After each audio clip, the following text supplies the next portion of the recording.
I'm going to show you some clips of our buck sweep variations. And the first one here, of course, is one I left off a while ago. We do motion and come behind and fake a reverse.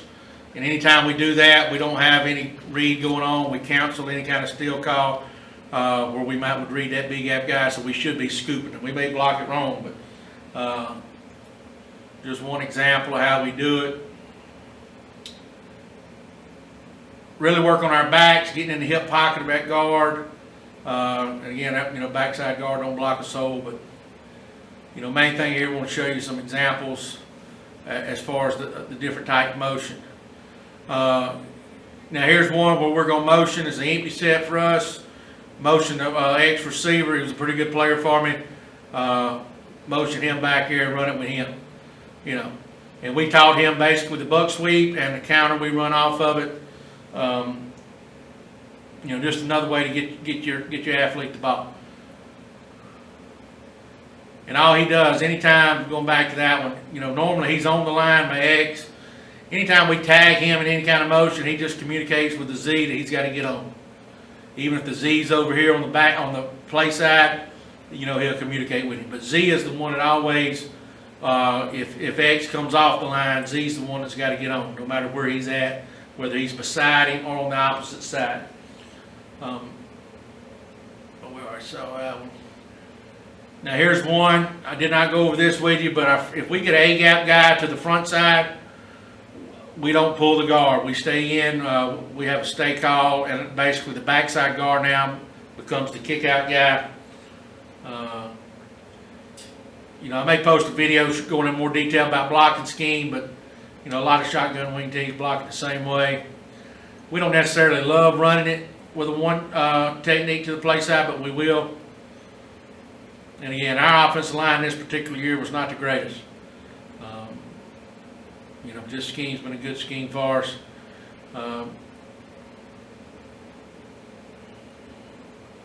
It's a base shotgun set for us. Nothing fancy here, just regular old buck sweep. Let's see. All right, here's another little wrinkle didn't mention with you. We line up in the pistol. This is just my Z, who normally plays receiver. I tag a call that gets him here. We motion him from here and run the bubble.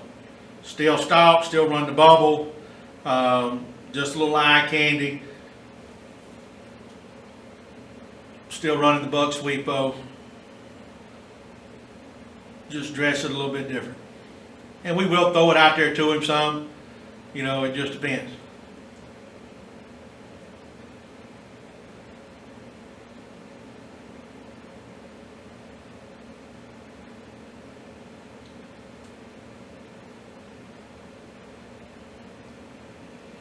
Now here's one. We teach our guards when we get depth, and we have one where we don't always run it with a tight end and a wing, but his job is basically to get some depth right there so penetration don't kill us. And we're looking to kick out the first thing it shows outside the tight end or wing back. Now we have ran it with just to the tight end. We run it just to the wing back some. So a lot of times, like this particular case, we don't chase people. That guy slants down inside or stands there. A lot of times we end up out here kicking out an outside back or something like that.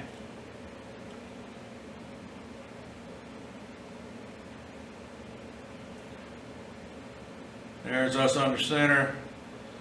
All right, here's one. Not a great job by the backside guard. They kind of stymie up. This guard right here should get up in that hole in front of the back, but it's a pretty good cut by my back. That kid run about a 5 flat. Not a great, as far as speed. Was very patient though on the buck sweep. Now we tagged the now screen because we're stacked on the backside. You can see the receivers running up there. They don't do a good job blocking it, but here's another one out of our base set. You see here though, we end up kicking out a corner. Get out there wide.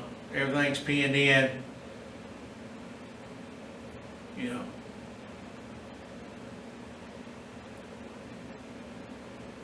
All right, here's an example without a tight end, just to a wing back.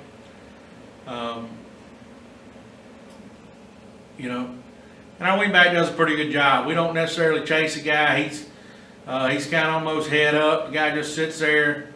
We go on to the next one. He's going to sit on his heels. You know, we like our chances. There's one under center. We'll skip that one. Another one without a tight end. You know, this particular time, same guy still there squatting. We end up around him. He don't really, you know, attack anything. Here's one with, you know, with a motion, and we're going to run this back to the tight end side. Wing backs up top. This particular team here was lining the front based on our wing back. You know, so we'd run the jet sweep several times out of this particular set. So now we just fake the jet.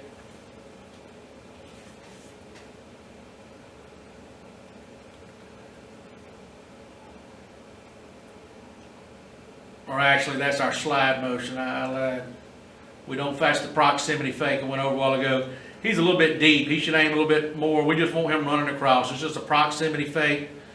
A little eye candy, but we're still running with the back.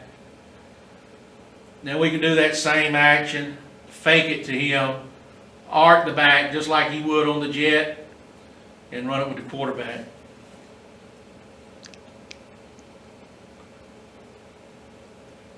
Now another little wrinkle we do, my tight end this particular year wasn't a very good blocker, so I went nasty split a lot. That's just a tag we do. My better blocker was my wingback. We wanted him blocking down on the tackle area defender. They have all sorts of leverage problems by alignment here. You know, this particular game, I think we scored 69. And it was just like stealing. All right, here's one we run with the quarterback, I think, yes. Faking the jet, back should arc. Now the only problem here, it shouldn't have been a steal call. We should have scooped this guy. Quarterback's job, because the linemen, they don't know. You know, we call it steal when we're going to read a big gap. That's what we did the past couple of years.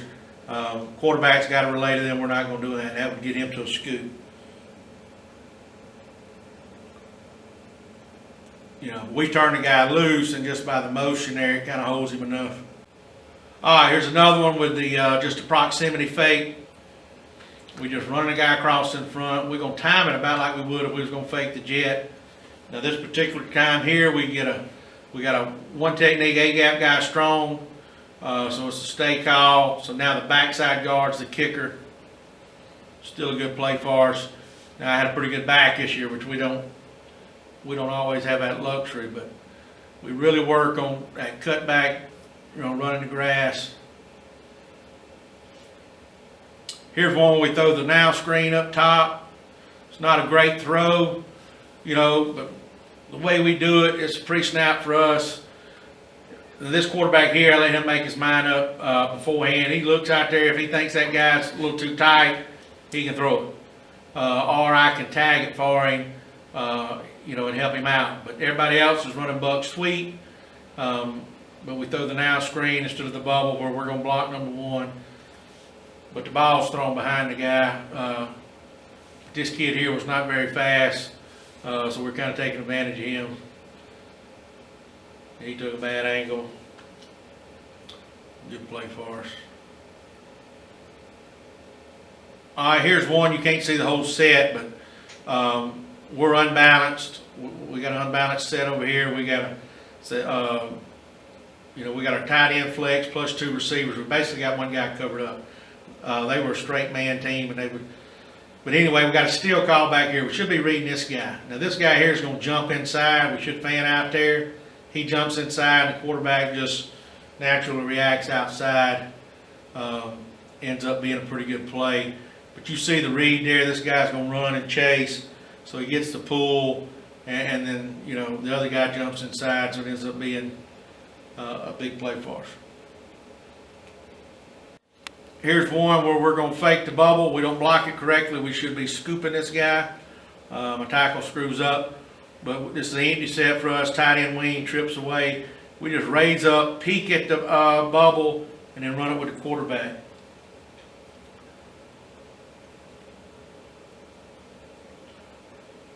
I just think the best quality of film, but We're gonna run the buck sweep a bunch of different ways. Here's one. I have another unbalanced set where we got the tight end twins over, got him covered up, wing back up there, and then we do put our tight end at tackle some. Make him eligible, just depends. This particular team here, we paired this with the jet sweep, to the field, and quarterback buck to the boundary. We pull the guards, we dummy pull them, even if we're running the jet. We're going to influence them away. Just another little wrinkle. Here's one where we're just, a lot of times we walk our tight end and wing. A lot of times we don't. We just line up in it. Just run with the back. Back makes a really good cut right here, though. And gets that back to grass there. And, we really, I'll show you the cut drill we do one day on a video that we do every day at practice that works on that. Here's one where we're faking the jet, running it with the quarterback. Quarterback does a good job. We really teach them to try to stay on the hip of them guards. Guard don't really make the backside guard should be up a little tighter, hug the pile a little bit closer. But that don't look like much. That's about 11-yard gain, and we inside the 5 there, so that was a big play for us. Here's one just with the back, running it. Does a good job getting downhill, running to grass. But like I said, if you got any questions about anything we do, we'll talk blocking scheme or how we call it. We don't huddle. We're a no huddle team. I'll be happy to share any of that information with you. And I'll go over how we tag our motions. Anything you might be interested in, I'll be happy to share. Just shoot me an email and I'll get back with you as soon as I can.